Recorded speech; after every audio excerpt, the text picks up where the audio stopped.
saying, yes. Let me just share a screenshot of how many times he's with alone. And then, like, because I have a true caller, who have just been looking out for my number and all that. And immediately you shared, when I go to the office,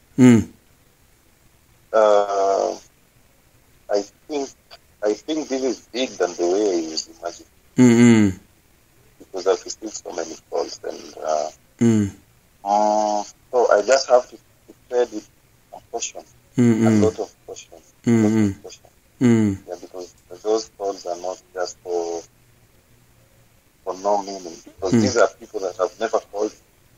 Somebody calls you and asks whether you're going to have an interview with someone, and then if you can consider not to have the interview, then, and this is somebody that I don't have their contact. In fact, it's a new number.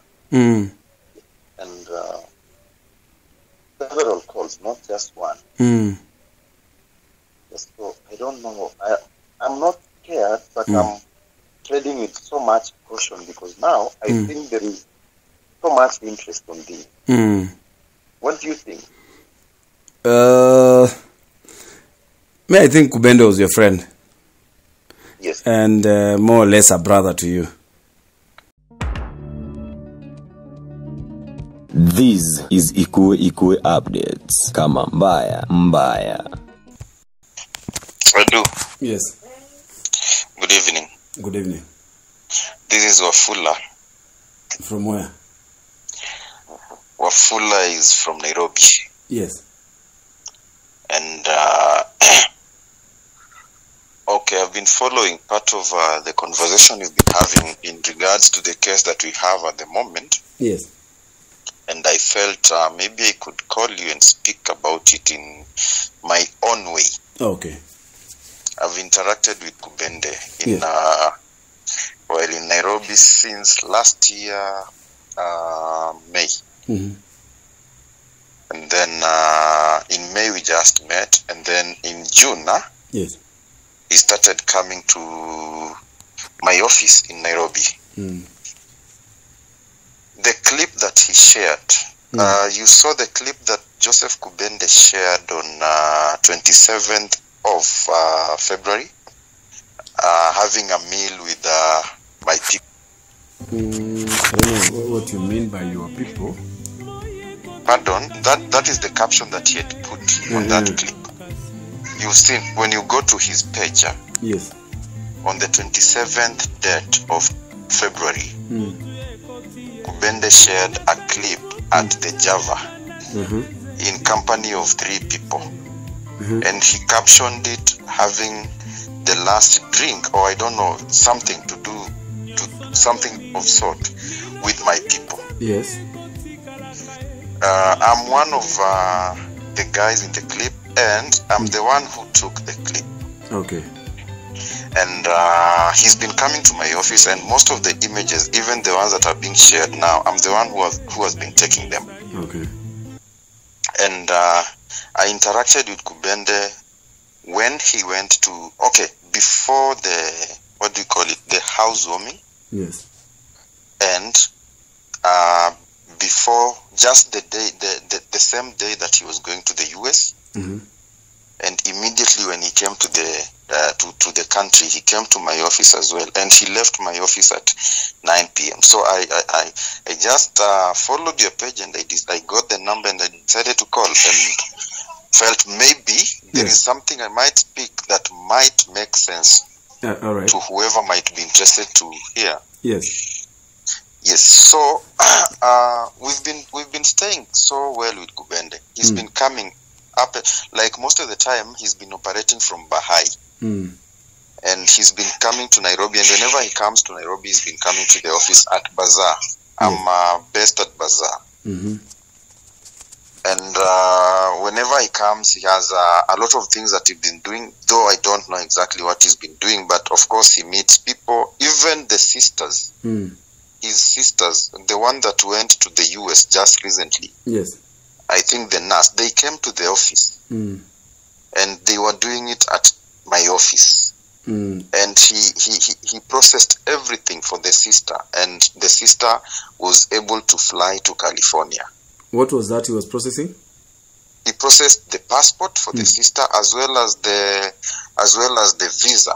Okay. And everything that, because according to what he told me, is that the sister is a nurse, and she had secured a job in California as a nurse.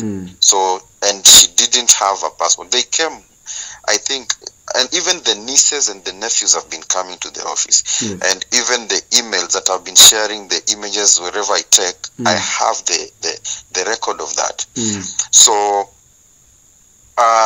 when I got the information that he jumped off the fourth floor of a building, my mind was probably it was at Bazaar, because we are based on second floor, but there is a fourth floor office that he normally goes to. So I thought maybe it was that. Kama mbaya. But then when I saw the images, it was not the Bazaar. And my instinct, the first instinct when I received the communication was that Kubende has not committed suicide. Yes. Because I have known him, I've been speaking with him. The last conversation I had with him was on Saturday last week. And it was at 8:14. I was in Bungoma. And I called him because he had insisted that he wanted me to do some kind of a documentary of his house. So I called him to inquire whether he was in Bungoma so that we could do it on Sunday. But he told me that he was at the airport. And he was boarding the flight to Kigali, Rwanda. And he directed me that I go to his home and do the documentary. And I told him, I can't go there without your presence. I need you to give the inputs in regards to the house and how far you've come from because I slept at his house some times back. So you were to document the construction progress of the house? No, not the construction progress. It had already been done. Even the housewarming had already been done. I was invited to a group, to a WhatsApp group by himself. I was among, I think we were 32 members on that group. The farewell bash. Okay. He had titled it the farewell bash, and I asked him, why do you call your housewarming party group as a farewell bash? And he told me, Mike, I'm leaving. Immediately after my housewarming, I'm leaving and going to the US. And that is why my friends have decided to do a party for me. And that is why it is called a farewell. To me, I was a little bit skeptical about the name of the... I didn't know about anything of sort. But to me, it didn't make sense at that moment. Yes, so my reason was when I missed the what do we call the housewarming, I didn't attend. I was in Bungoma, but I didn't attend. He came to the office the following week. It was on that week of 27th. And he told me, he told us, you people are very bad. I invite you to come and enjoy, celebrate with me about my progress, and you don't come. And he even particularly pointed the finger at me, and he told me, I called you several times. And I asked him, show me where you called me, because I didn't receive your call. And he told me, you were supposed to come and take you document the whole process, the dedication of my house together with the party, with friends and all that. And I said, I'm sorry I didn't attend, but I'm glad that your house is now complete. And at that moment, he had not even put the cabros on the walkways. He had not put, but there were some things that he was worried about. Not really worried, but he was working towards putting the cabro.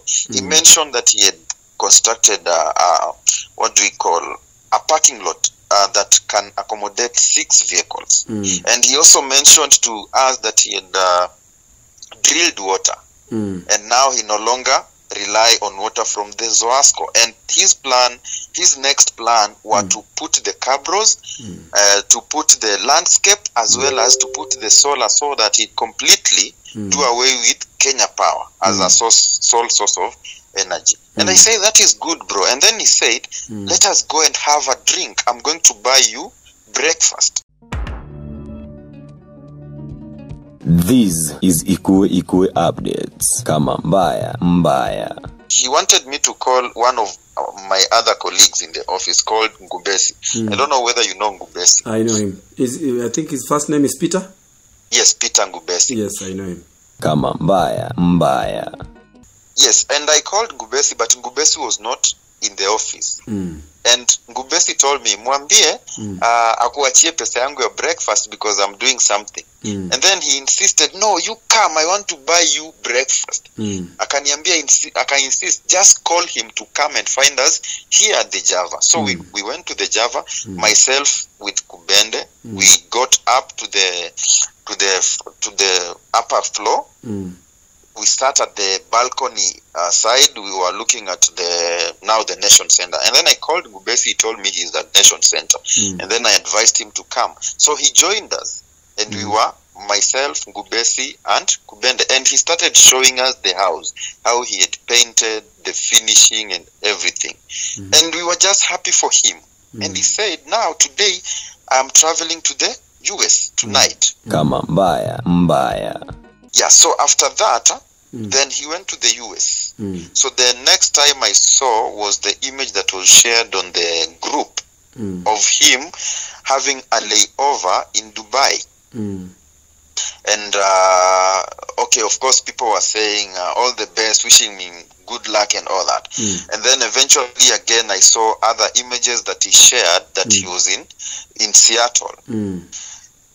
And we all were happy that he had finally arrived safely. And then after, on the third day of March, I didn't go to the office, but Ngubesi called me in the morning and said, Kubende is looking for you. And I was like, oh, Kubende has come back. And then he said, yes, he's come back. So I came to the office. I went to the office and I didn't find him. But later on at around 5:30 p.m., he came. And he was like, where have you been? I wanted you to take me some photos with my people, the nieces, the nephew, I don't know, the kids to the sisters, I don't know. And I said, now I'm here, we can take the photos. And he said, they are not here, they have already left. And I said, no problem. So he sat in my office. We sat in my office until 9 p.m. And he was meeting people. And basically, they were talking business. And Kubende was very happy at that moment. Would you know which kind of business? I can't really tell because I don't know. But people were just coming in. And they were having... I thought maybe there were people that they had already met before. I don't know. I can't tell of that. But again, you can't ask someone, what are you doing? Because he's doing his own things. And if he doesn't want to ask or to inform you what he's doing, you don't question. So that is that is in your office? Yeah, in my office. On your desk? Yes, on my desk. On my desk. So you had to leave him to use your desk as for meeting people, right? Yeah. Kama mbaya, mbaya. Because a friend is somebody who can die for you. Like you see, I don't believe that there is anything like friendship in this world. Friendship is just an illusion that human beings get. There is only one friend, and that friend is Jesus. Because that is the only person who came in the form of a human being and died for all of us. When we talk about Kubende, the first time he came, he wanted, but in regards to human relations, then I always refer to it as just interest. Common interest is what brings human beings together. And for Kubende and I, we really weren't friends, but we interacted. Especially the last 7 months, we interacted so much. And I had an opportunity, really. Initially, it was like, because Kubende, I used to see him online so much. I even shared one of his videos when he was doing the campaign. And later on, when he had done the campaigns and all that, this is what I know about Kubende. Kubende is one person that loves people. That is one thing that in my entire 7 months that I've been close to him, he loves people. He loves people so much that he would want to impact them positively as much as he wants to impact himself, to have a better capacity of impact. So, when they came to my office, yes, and told me, Mike, tafadhali, nakuomba ndugu yangu. I'm talking the way he talked to me that day. Nakuomba ndugu yangu, nichukue tu pesa 2-3. Wewe ujiona vile watu wamefurahia hizi picha zangu kwa mtandao. And then I stared at him and I was like, hey, this guy, we're to like a few moments ago. And he's totally complete, he's forgotten about everything. So I was like, wait, when the me I'm working, this is what brings food on my table. So if you interrupt me, I'm not going to work and I'll not get money. And he was like, okay, my brother, I understand. Do it this one more time. And I said, it's okay. And I did it. So from that moment, I learned that Kubende is somebody who completely forgets about any misunderstandings that you have with him or whoever. And Kubende runs away from violence. Completely runs away from violence. I noted that several occasions. Because there are sometimes we would say, don't come to the office. This is not your office. But then he says, okay, he doesn't speak about it at that moment. But if, like for example, if I tell him, and then he comes and tells you, Edu, imagine Mike has guest people. And I just wanted to do some kind of my work. And then now you come and speak with me, and then, so that is the kind of a man. So in August, after election, Kubende had a group of people that he really worked with. I really didn't know them personally, like we had never interacted. But after working with them, okay, according to the conversations we had, we had with Kubende, he said that these people had promised me to hold my hand. So immediately after the election, I became completely isolated. He became very lonely, and he had no plan now to go. Because remember, this is a guy that was working previously, and he had the hope that if this group of people get into position, then they'll hold my hand. Yes. And I'll have a place where I can work. So Kubende was despised. That is the polite way to put it. He was totally despised, isolated, and his calls were ignored. Some were outrightly hung. And he used to come to the office and he would show me that, look at this person. This is what I did. This is what we did together. And I don't want to mention them because of the interest that this one carries. But in the grand scheme of events, everybody that Kubende was trying to pull toward him during the campaign period ran away from him. Everybody completely ran away from him, and he would come and try to call people, and they would ignore, and they would critique his message. And she would feel a little bit bad, a little bit let down. But then I used to tell him that it's nothing. You are somebody with a talent, great talent, and you inspire so many people. You can still find your way out of whatever the hope that you had. And I told him, you see, you should never put any of your trust in human beings, because we human beings, we only come together because of the interest.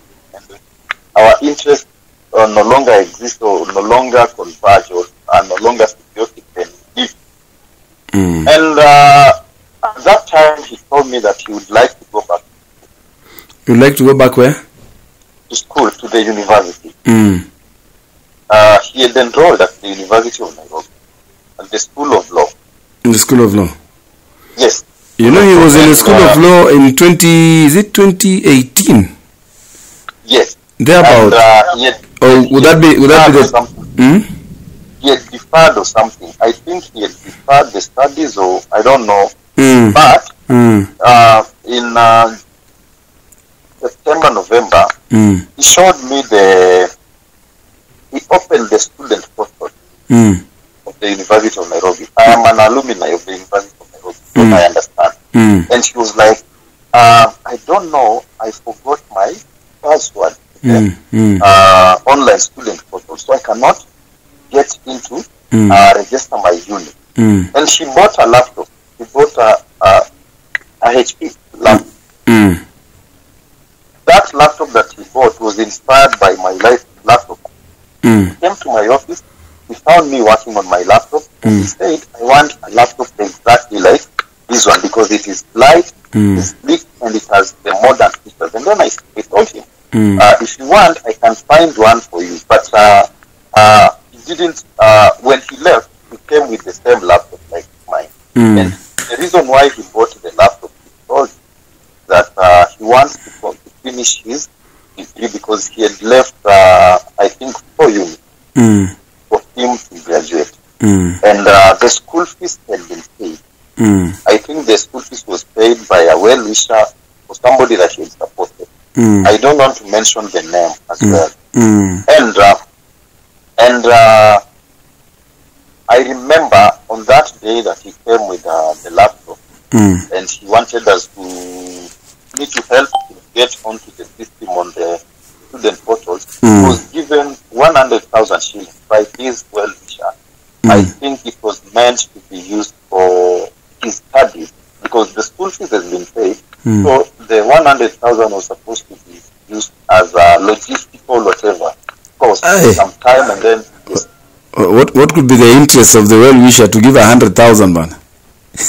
I think it was just a good gesture of the person that Kubende was to him. Kubende was a very resourceful person to his well-wisher. He was very resourceful. And of course, it was just a good gesture to say that we are still together, and I want you to finish your studies so that you can have more opportunities that can be presented to us for your sake. Yes. Yes, and okay, for me, I told I advised after failing to log into the student portal, I advised him to go back to the dean of students, and the dean would advise. The dean at Parkland would advise whether they are going to do a requested PIN or whatever password for him to be able to access the portal and register the unit. Yes. So from there, he continued coming to the office, but he used to oscillate between Bahai and Nairobi. Whenever he was in Nairobi, he would come to the office and we would take so many photos. Yes. He would come specifically to tell me that this is what I'm doing. I would like to write a proposal to. I remember at one time I accompanied him to the embassy, to the Russian embassy, because he had an appointment with the ambassador there. And the ambassador, which embassy? Russian embassy. Yes, he told me that he had an appointment, which I confirmed from the call. He called the Russian embassy, ambassador rather, and the Russian ambassador gave him the appointment for the following day. And Kubende was so gracious to say, Mike, come with me, let us go and meet the ambassador. And I was dressed to the occasion. I wanted to see what was going to happen because Kubende said that he had a proposal, but he didn't want to share it, to preempt it on the telephone conversation. Yes. But he wanted to present it directly to the ambassador. Yes. And when the D-Day came, that was the following day, we met in the morning at around 8 a.m. in my office, and he called the Russian ambassador. The Russian ambassador said that we choose the place where we would like to have the meeting. And because Kubende had informed him that I'm coming with a friend of mine, who is also somebody who can put so much into what I want us to do. And he said that we choose a place. And then we took an Uber. We actually Ubered to on Ngong Road, a spot on Ngong Road. And we didn't meet the Russian ambassador, but we met he said at the last moment that he is sending a representative from his office in charge of public something, in charge of projects, and I don't remember exactly the what do you call the title? Office of this, the office of this guy, but I remember it. And I even put the videos during our meeting, and we met at a joint on Ngongro, and our meeting lasted for about 40 minutes. And then that same day was the day that the endorsement of the senatorial position in Bungoma County was being done by the team as. Okay. So Kubende was called so many times, even while we were in that a lot of time. Yes. And he was ignoring the call. But when we finished the meeting, he received the call, and this is exactly what he said. I don't know whether I should say this, but this is what he says to the phone, to the caller on the other end. That, I'm not an employee of the party, and whatever I'm doing it out of good deed, and I'm doing it because I have a friend who has been molded me. He has held my hand, and that is why I'm doing this. But for you to call me when you know clearly that I'm not an employee, and that is being out of order. And Kubende advised me that we go together with him to Serena Hotel, and I accompanied him to Serena Hotel, where they were doing the presentation of the candidate for the senatorial position for Azimio. And while there, because we both had our laptop, I was now left in charge of the laptop as he went to speak with the candidate for Azimio for the senatorial position by election. And they spoke, and then we also saw Raila, Martha Karua, the whole leadership. And he was there with them, and also by virtue that I was with them, I was also there with them. They had a small meeting, and then they presented the candidate. Sauti yako iko chini kidogo. Let's do your voice kidogo.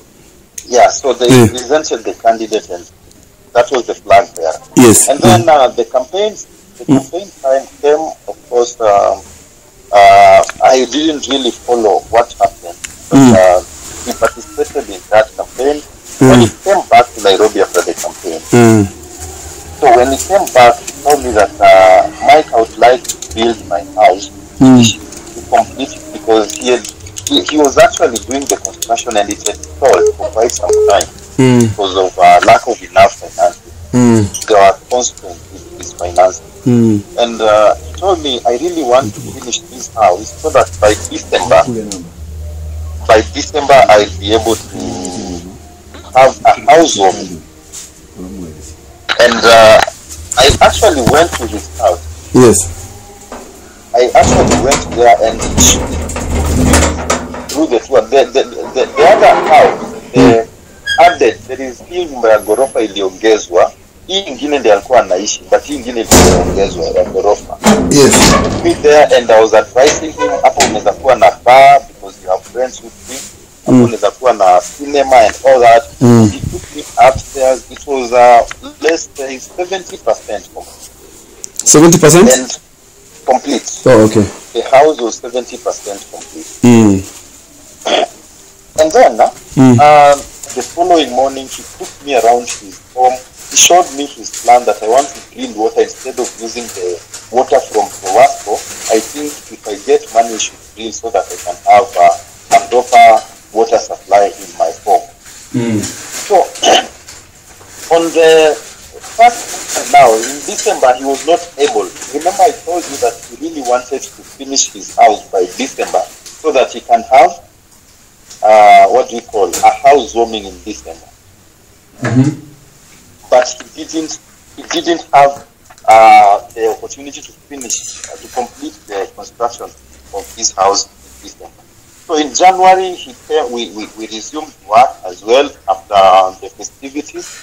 And of course, what was running in his mind was that he really wanted to finish the house and just finish the house and have a home. Remember, the walls were just ilikuwa mabati. Alikuwa amesema anataka aweke mabati round from the walls to the perimeter wall. And the gate, there was no gate. Kwa hiyo still was hii inaitwaga nini, gate ya kawaida kwa miti una. So I told him to be patient because I saw he really had determination to complete his house, and I advised him that it's still January. It's still January, and it's a new regime, so you cannot always have your way at this moment until you have some patience, until when everything gets into place. Maybe the people that you work with would remember you. And he was not impatient, but he was very ambitious, and he was like, no, I just have to finish the construction of this house. So fast forward, he went back to Bahai and stayed there for some time, for some larger part of January. And then he came to Nairobi towards the end of January or the start of February. And then he started coming to the office, doing proposals here and there. He even went with, he got an appointment with a senator, and he got that appointment, and he went from the Western region, and he went and presented the, presented the proposal. Would that be Malala? No. No, he's a sitting senator right now. Wakoli. Yeah, and pardon? Wakoli. Not Wakoli. Wakoli had not yet even been was he sworn in? You're saying you're not going to mention names? Okay, he went and met with he booked an appointment with Mheshimiwa, the Senator Boni Halwale, and he presented a proposal. And I remember when he was speaking with him, he was on voice, on loudspeaker, and I was in the room with Kubende. And Kubende told me, my brother, I would like you to pray for me so that this proposal goes through, because my hope is on this proposal going through, so that I can also have a place where I can work, and wake up in the morning and go and work. And he presented the proposal, and they booked a second meeting. I don't know how it went, because then I didn't follow up with it. But eventually, I think that one didn't fall through, so he chose to explore other avenues. And then he started receiving visitors, of course. So regularly, he would make calls, and then somebody comes with a passport, and then some time back, there was a whip, a minority whip from Uganda. I don't remember his name. I can't remember his name, but I only remember him by his face, because me, who took the photo passport of that honorable member or minority whip from Uganda. I took it because there was some documentation that Kubende was handling for him. I really didn't know what it was, but he just introduced him to me as this is one of my colleagues who work with him here around. And then I took the photo, and of course they started processing documents. I don't know for what, but they just started processing those documents. And he came twice in the office. After that moment, he came 2 other times. And he was in company of another gentleman. I don't remember the guy, because I was never introduced to him, but he was a light-skinned gentleman, a Kenyan Eastern guy. So I don't know him. And because I was leaving the office, I didn't want to really get into him. And after that, he started, then the sisters came to the office as well. The sisters of Kubende, he introduced me to the sisters. So one, and I don't remember the other sister, but they stayed for quite some time, until even late. And until he complained? No, until late. Nobody complained. And he told me, I'm working on something for my sister. She's a nurse by profession, so I want her to go and practice outside the country. And I was working on the passport. And the passport was processed so quickly. That one I can ascertain. Very quickly, she had even the sister did not believe. Even at that moment when she was in that office, she didn't believe that her passport had been processed that quickly. That fast. Her visa, and her visa was also ready. And she also had the ticket. So I saw some kind of anxiety in her face because she was not sure that she was going to travel that evening. And I remember the niece came and she wanted Kubende to gift her a watch, a smartwatch. And Kubende said, imagine my niece just called me and texted that I give her my watch and I'm going to give it to her. And he actually gave the watch to the niece. It was a white band. What is the name of his niece? I don't remember because, of course, I know her by face, but I don't remember. But they came so many occasions, the niece and the nephews, the nephews as well. They came and I used to take them photos, family photo in the office. And they came up until when he was about to travel for the first time outside to the US. Even the day that he was traveling, they were around. They were around the office. And I took the photos and Kubende was like, so let us have a moment. And I was like, you guys, you look like, I told Kubende, you look like a principal taking photos with your nieces. That photo doesn't look good because your nephew looks a bit shy, your niece looks a bit moga. Why can't you relax and just take photos as a family photo? Because we used to joke in the office that way, but I didn't really know their names. Okay, Kubende told me, introduced them to me, but of course I'm very poor at holding on to names unless we interact so often at a personal level. So on the 27th of... Wait, kuna kitu nilikuwa nataka kuuliza. Okay. Would you know the kind of proposal Kubende was tabled present kwa Mkhalwala? Yeah, the proposal, he mentioned to me that it was about food security and drought. There was so much drought. Remember, we just come from a period of drought. So it was a proposal to do with seeking development partners to come and help. But now he needed, I think, was it legislation or I don't remember exactly, but it was something to do with drought and food. Drought, something related with drought and food.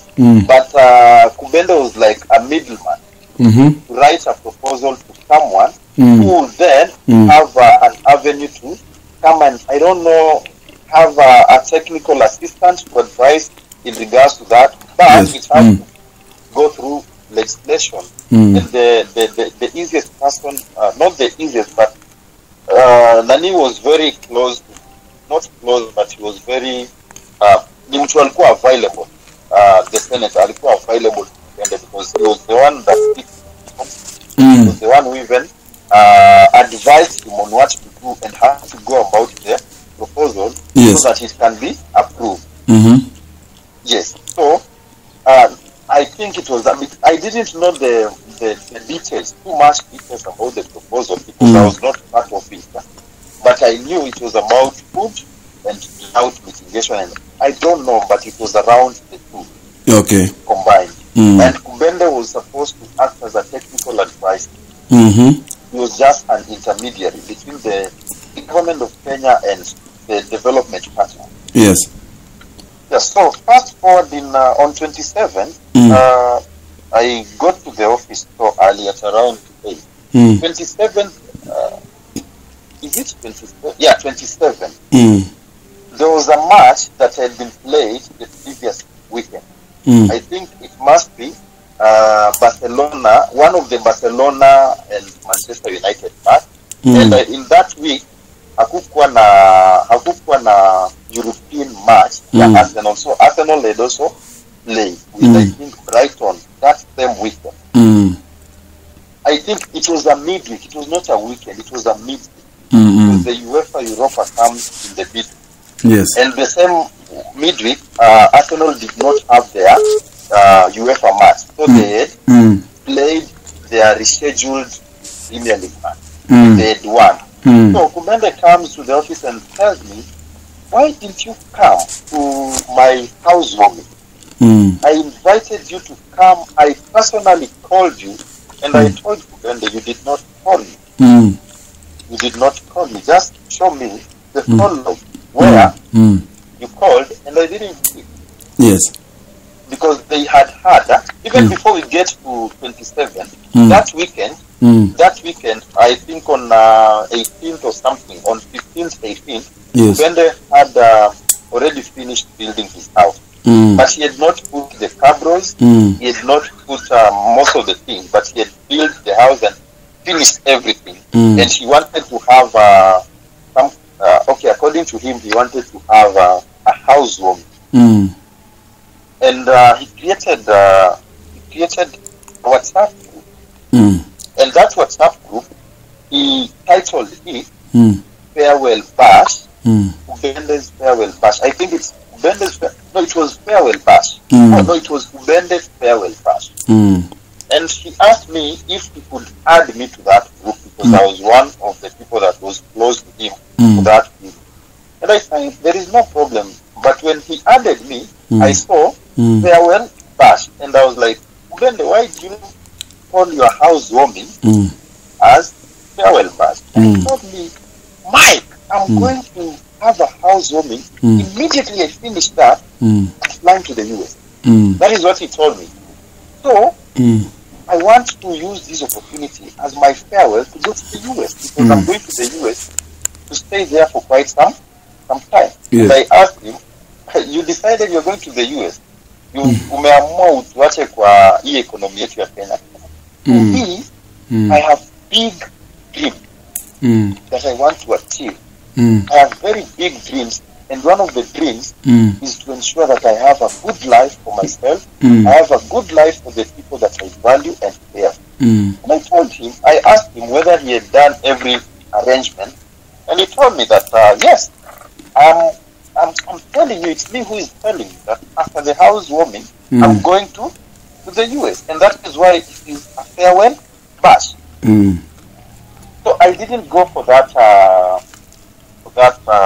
housewarming, but of course I followed the procedures on the group,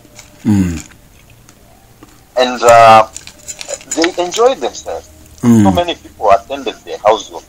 They enjoyed themselves from the look of the videos as well as the photos that were being shared. And he was a very happy man that he had friends who had come through for his housewarming. And then, of course, he planned now to travel to Nairobi, and he shared an image of him on the flight. They were on the flight with his friend. With who? They were coming with his friend from now Eldoret, coming to Nairobi. And then when he came to Nairobi, we met on the 27th. He didn't come to Nairobi on the 27th, but he came earlier. Who's the friend? Who's the friend he was on the flight with? The image was showing Justo with Kubende. He came to Nairobi, and on the 27th, that is when he came to my office, and he was lamenting that I did not go for his housewarming, yet he had invited me, and he wanted me to be there so that I could take a documentary. I could document the happy moments that he was having during his housewarming. Then they said, no, I can't give you money. I want us to have breakfast with you people, because you are the only people who have accommodated me. With everybody else, ran away. And on my day, when I want to take a flight and leave the country, it might take quite some time before we meet again. Let us go and have a drink. Kubende joined the conversation, and you would think he blended completely. And you would think that he knew this guy, but he didn't. You know, Kubende was a supporter of Manchester United. And he really supported those guys who were supporting Manchester United. and they were trying to humiliate, and people were really shouting, and you would think that it is some kind of a proper announcement. And it was very early. It was around 8 a.m. People were just getting into their offices and places of work. And then we finished, and we crossed across the road. There was a Java joint. And then we finished our breakfast. Kubende took the dawa, that is the concoction of lemon, water, ginger, honey. And I took a vanilla milkshake, and my other colleague took coffee with a pie. And then after we are done, we left. But he was so happy. And then we left and we went back to the office. And I was documenting every moment. And I created a short, less than 1 minute video for the stem. And I shared it with him, and he loved it. And he said, come and capture my wrist. There was a wristband. It was written, I don't know, September. I don't remember it properly. But he really wanted me to capture that up close so that it appears there. And he told me, this thing is very expensive, so I love it. I said, very normal. And I created a video and shared with him. And that is the video that he shared on his social media, on Facebook page. He tagged it, he captioned it, I don't know, doing drinks with your people. This is how doing your last drinks with your people. Something of the sort, I don't really remember it. So that video, it's me who created it. And he loved it instead. And he went and posted it. And then he traveled that evening. He traveled to the US. That was on the 27th. If I'm not very wrong about the date.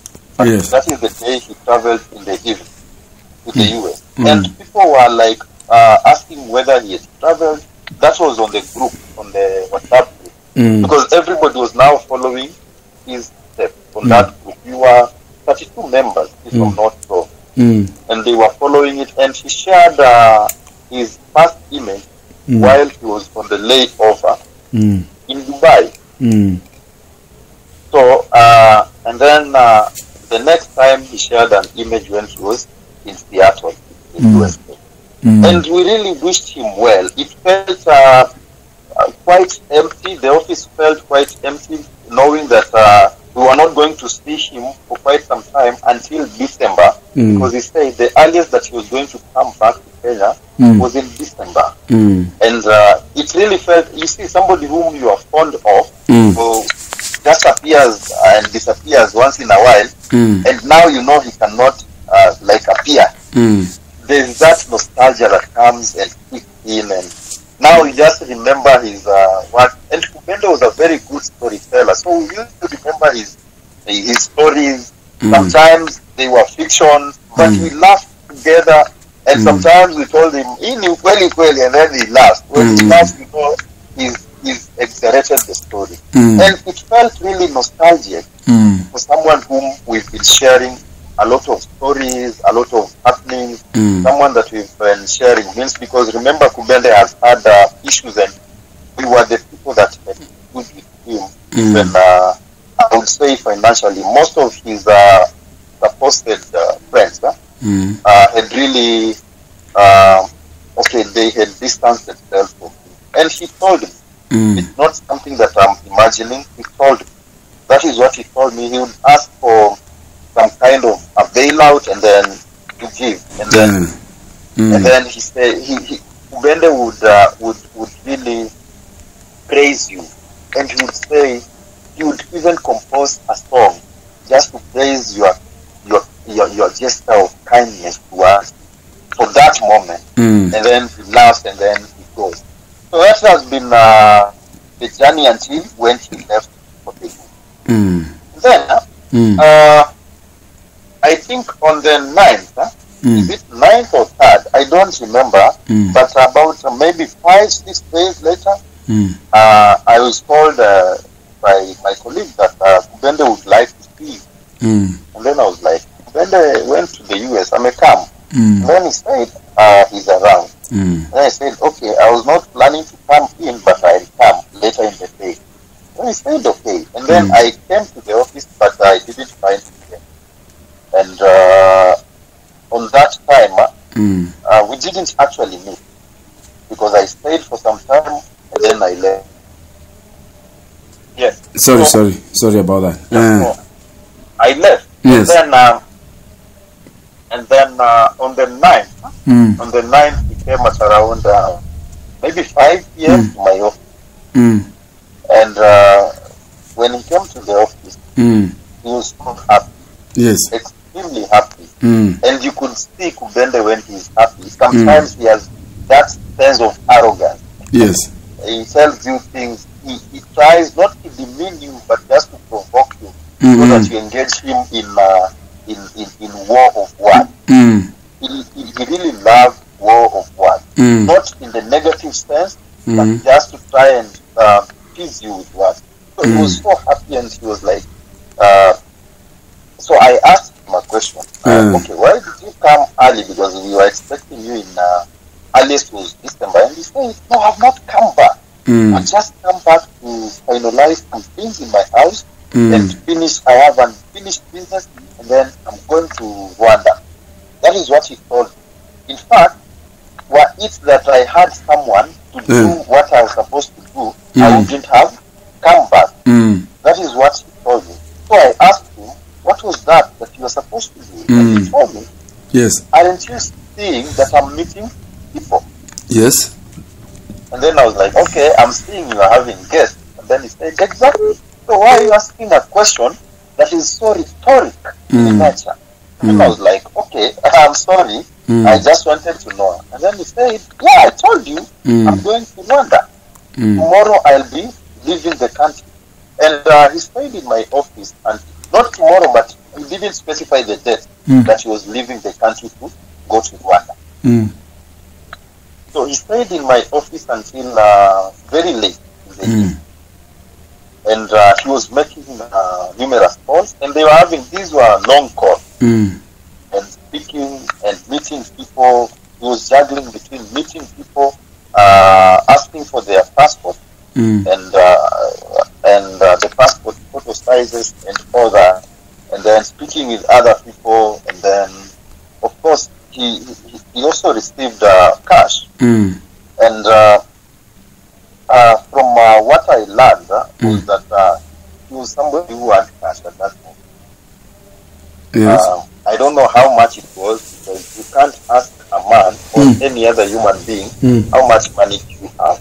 And that is a question that is very private. And you can't also ask somebody, what are you doing? Because again, that is somebody, this is an adult. You don't ask them what they are doing. You just and do your own things. Then, so at around 8-7 there, when they asked me whether I know somebody with the executive car hire, it was on the 9th of March. And I asked him, you want to take an executive car? And then he said, yes. And then I asked him, which type of a car? I would like to. Okay. Maybe sorry for interruption. You had told me about that. Just in the interest of time, maybe we can. I can ask you a few questions so that you can just fill me in. Okay. There's this his participation in DAPK. Especially, you mentioned something to do with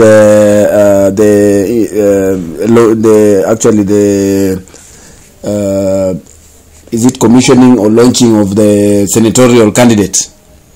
No, it was not about launching. It was about presenting the Azimio candidate for the by-election. Oh, to IEBC? Not to the IEBC. Just it was kind of not to the IEBC. It was an event that was done at Serena. And Kubende had an interest in the same position. Yes.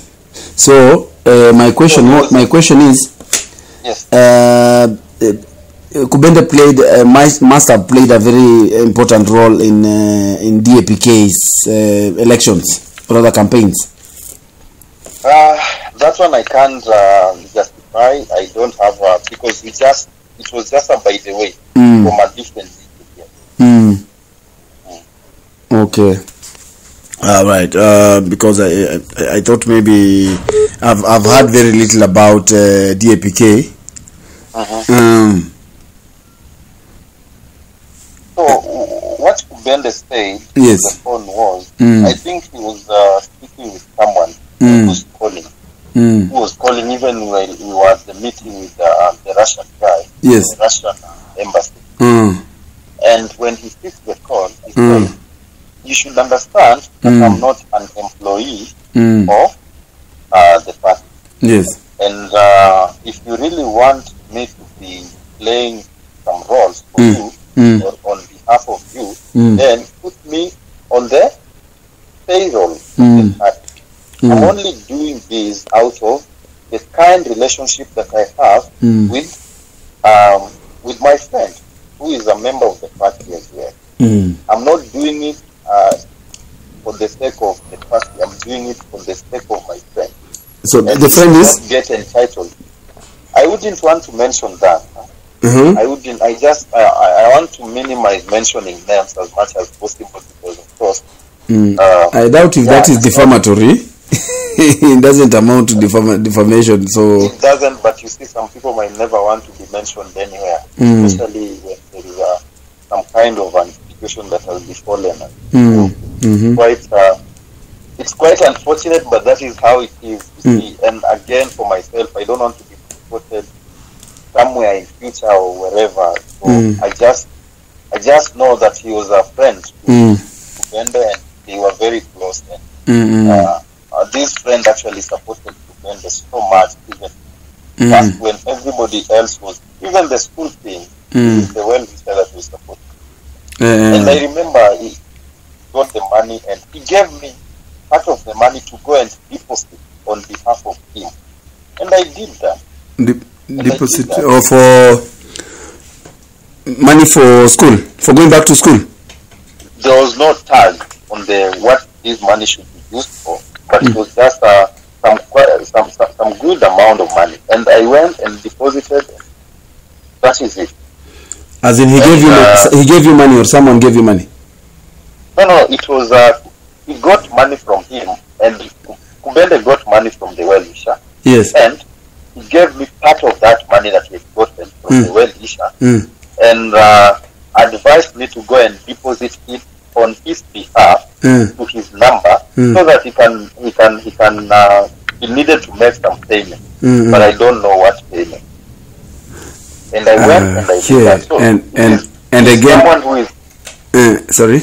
He's someone who was close, very close, and he was someone who really wanted to see Kubende grow as a person. And I know in his lifetime and his career wise, he had some hurdles, and some of the hurdles were blatant, that they didn't make sense. So this money was given to you that you banked was around this time he wanted to go to States? No, way before. It was early February. February this year? Yes. Okay. Yes. Very early February. February or January late. Yeah. I'm not so good at keeping the dates. So just remember things the way they happen. So again, you are not so willing to mention names. No, this person, this well-wisher. No, I can't. I can't mention the name. All I know is that he really wanted good things for Kubende, because according to the well-wisher, the only hurdles that were on Kubende's what do you call staff, because everybody was saying Kubende is a good person, Kubende is employable, but he lacks the papers.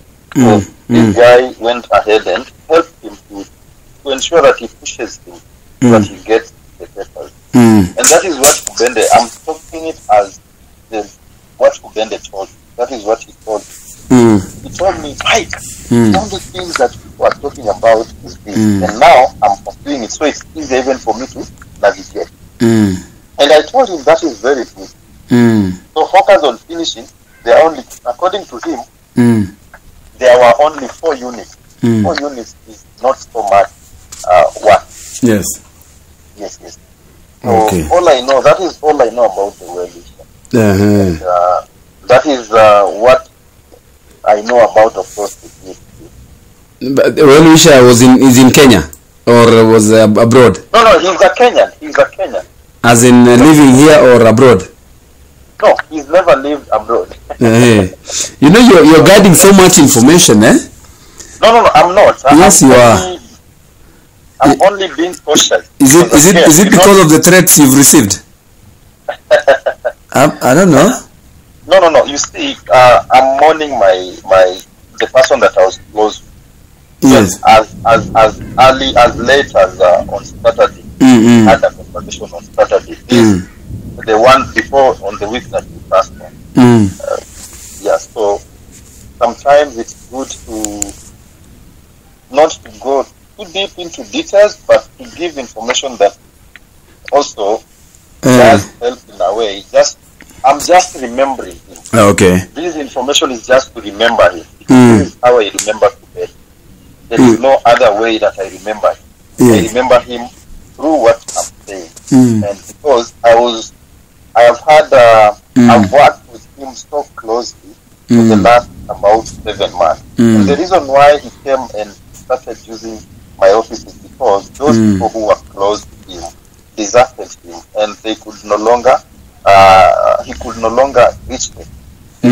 Always give excuses. So Kubende had no place to go and let's say just do his work or he could no longer, like, you remember ukiwa na marafiki and then they start to isolate you feel lonely, and maybe Kubende found some kind of warmth in my office. I don't know, I can't justify that, but for the past about 6 to 7 months he's been that close to the extent that he's been speaking with me about very private things.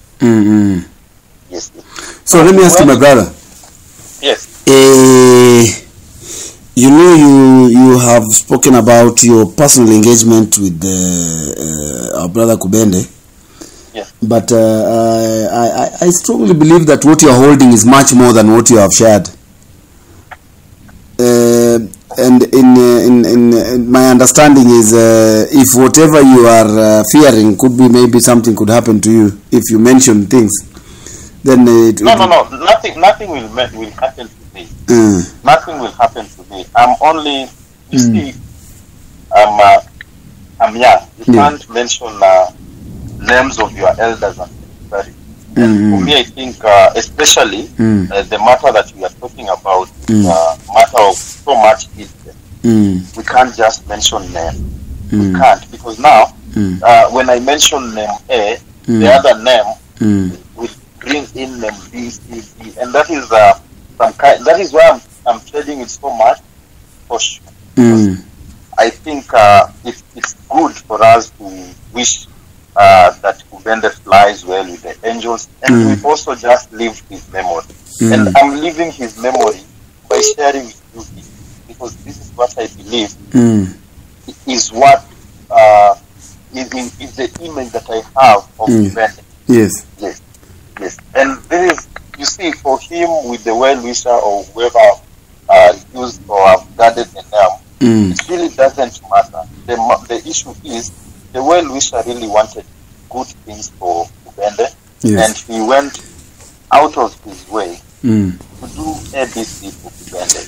When even other people had, people that were friends, or supposedly friends, and ignored him, and they had deserted him, he really wanted to build him and ensure that he removed the bottlenecks that are hindering Kubende from achieving his dreams. And one of the bottlenecks was the school thing.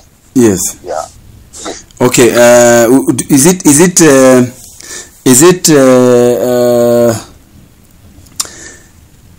you are knowing Kubende? Do you think that he might have owed anyone lots of money? Did you ever get to know anything like that? In regards to owing someone a lot of money, I don't think so, because Kubende has. I really can't point a finger on anything like that. At least not to anything that he has mentioned. Maybe he did, I don't know, because if he did, then he didn't tell me about it, so I wouldn't know. Whatever I'm telling you is everything that he shared with me, everything that came from his mouth, everything that came from his actions, as well as everything that happened when I was in the space when they were happening. Yes. But about very private, I remember even while in the office, he called, there was a lady that texted him actually, and he called back. Yes. No, he didn't call back, but he actually told myself with the person that had brought the vehicle to the Prado. And he told us, you see, somebody calls you and asks, whom are you having the carnal knowledge? And the only thing that connects you with this somebody is the baby. And I told her, and he said that he told the woman, that the lady rather, that the only thing that connects me with you is the child. And the only thing that you would want from me is the child support, which I have sent.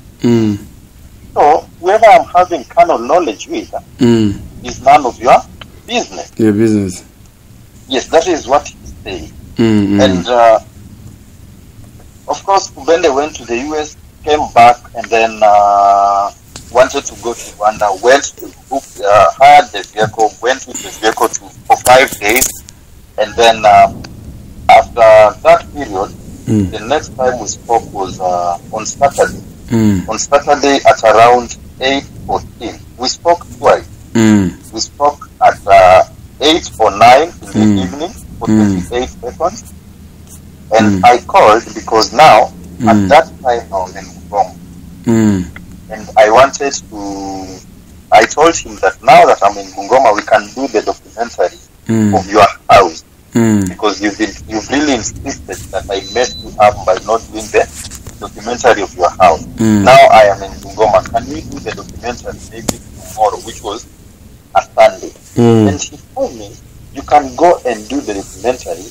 I am at the airport. I am boarding. I'm at JKIA. I'm boarding my flight to Kigali.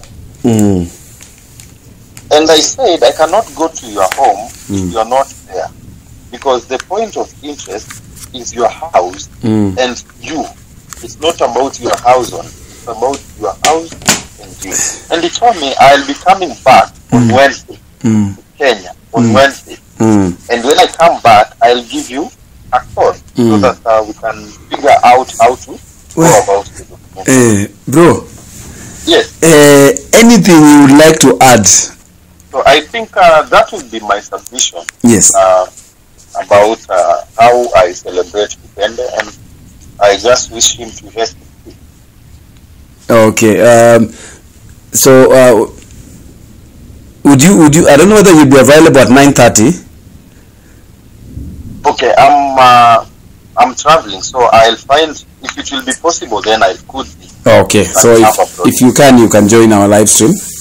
Yes. I'll greatly appreciate, because probably there are some things that some questions that might come up which I might not be able to answer for you. So yeah. No problem. Alright, asante bro. You travel well. Tupatane saa tu.